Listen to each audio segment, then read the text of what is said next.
Well, here we go in another direction, but this one I say this a lot. I'm excited about this one. Kind of a new idea out of necessity.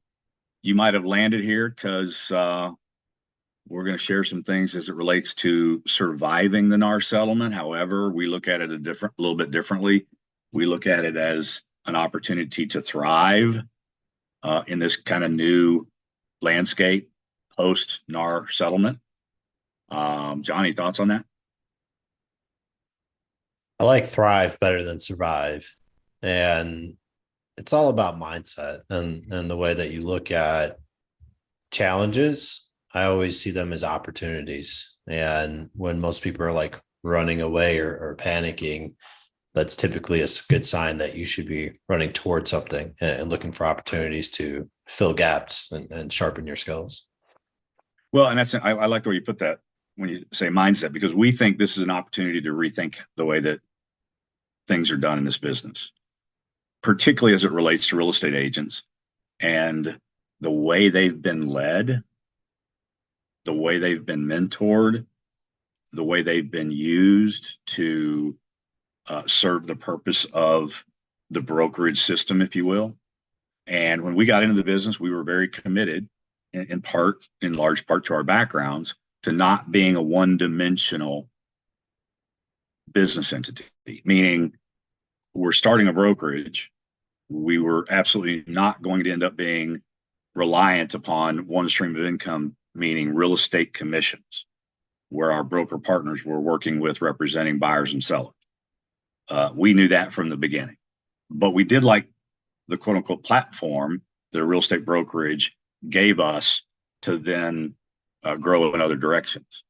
John mentioned mindset. I piggybacked on that a little bit. This industry has conditioned real estate agents. And listen, it is what it is.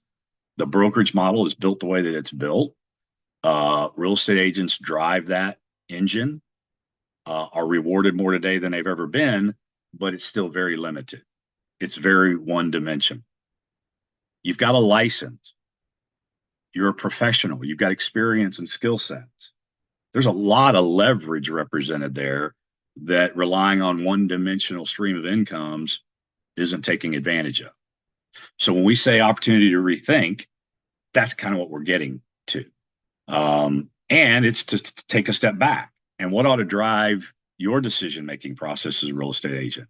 We think it ought to be your goals. I'm going to go out on a limb. I'll be willing to bet. John will chime in. Not a lot of people talking to you about your goals. Not a lot of people talking to you about the license, the skill sets that you have, and how to better leverage them to achieve your goals smarter, faster, in a more permanent, predictable way. So, what's your goal? What's your exit strategy? Again, I'm willing to bet there's not a lot of people, if anybody, talking to you about your exit strategy. Are you just content to be 80 and still showing homes? What about a contingency plan? I know unfortunately, I've got lots of examples where something's happened to a realtor, health, accident, whatever, can't produce. One dimension makes that pretty difficult to survive, especially to thrive. So what's your contingency plan? And ultimately, what kind of legacy do you want to leave? And when we say rethink it, we mean those ought to become the predominant driving factors to your decision as to what platform you choose moving forward to utilize to thrive post NAR settlement. John, any thoughts? Just piggybacking off of the goals conversation. So it's interesting to me, like as a manager broker, when I'm interviewing someone to potentially partner with or come work with us at our firm, and I start asking them questions about their goals and like what they want to do, why they want to do that, what's the purpose behind it, and how they ultimately plan to achieve that. And come to find out, like, doesn't matter if they've been in the business like for a year, like as a brand new agent or less, or they've been in the business for like 10 or 15 or even like 30 years.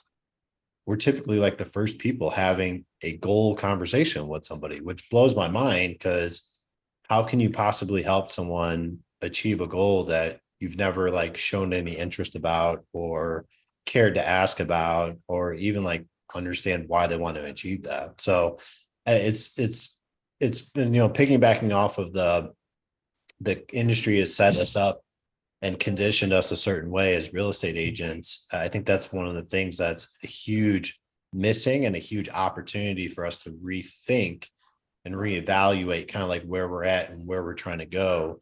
And then the partnerships or platforms that we want to align ourselves with in order to help us achieve those goals. Like, who are the people that are actually asking you these questions and or genuinely interested in helping you achieve those goals?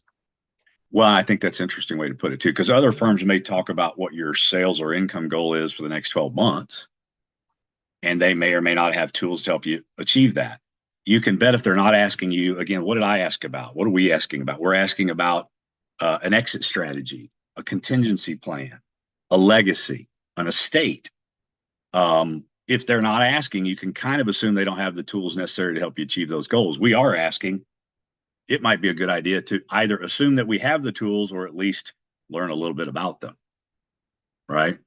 And so when we talk about leverage, I mean, in this, for the context of today, vertical diversification, all within the real estate space, all leveraging the license that you've got. And John and I had an independent brokerage. We were hitting walls up, down, top, forward, back, everywhere. We wanted to break through those walls. We knew we needed more leverage than we possessed, and we had to go find a better, bigger platform. And we did. We merged into it. And some of the components of that, again, for today's conversation, very high level. But the first was, it's a public company.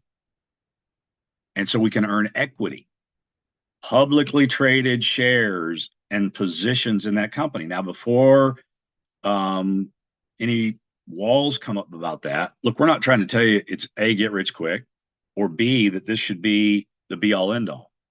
This is, I said diversify. I said multi-dimensional. This is one piece of the puzzle, but it could be a very significant piece of the puzzle, particularly depending on when you get involved and at what level you start accumulating shares, at what price, and what price that ultimately rises to.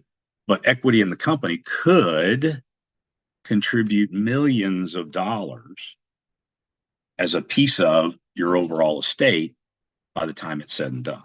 Anything you want to add?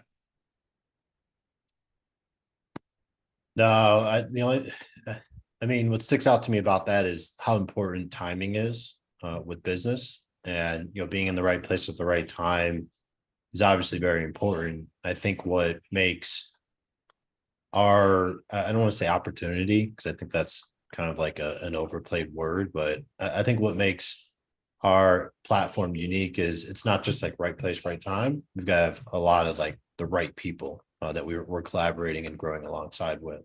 So that Well, so instead makes of it even more fun. opportunity, what we'll say moving forward is the economics. The economics just make a hell of a lot of sense right now. And to your point, in part, large part, because of the leadership, the vision that they're bringing to the table. That's for another conversation, but we'll definitely have it because it's an important piece. So, equity in the company. In addition to that, I'm sure all of you, wherever you are, wherever you have been, have introduced.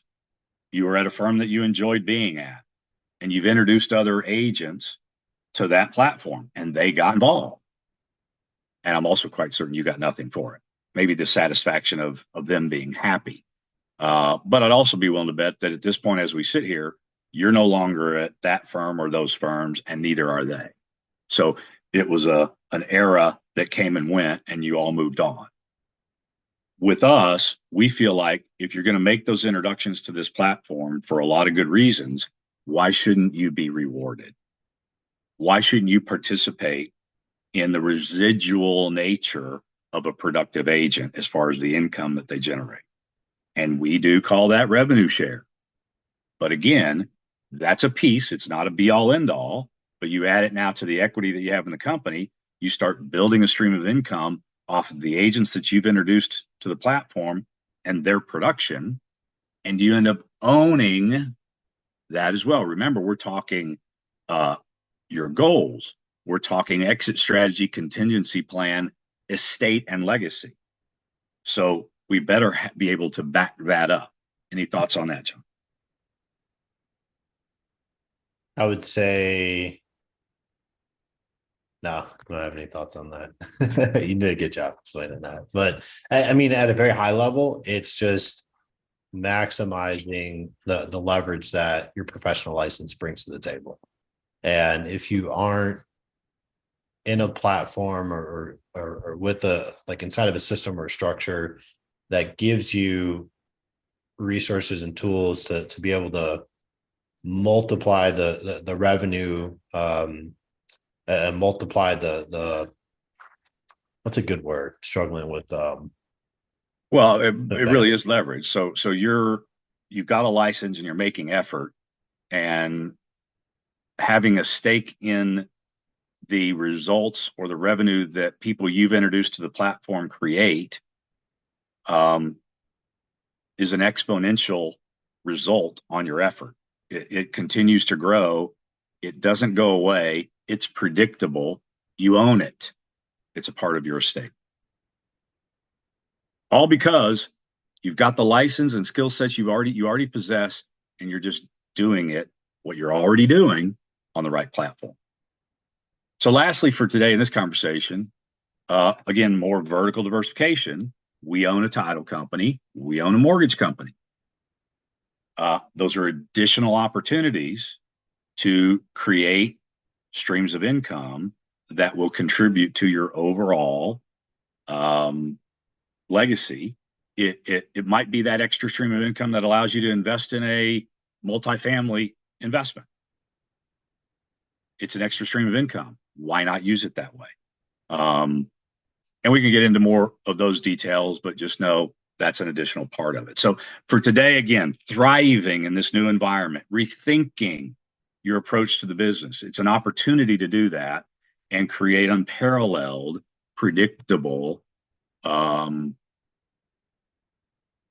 results that you have a stake in, that you have a permanent interest in and position in, such that it's generation. That is what we call an opportunity for the economies necessary to thrive after the NAR settlement.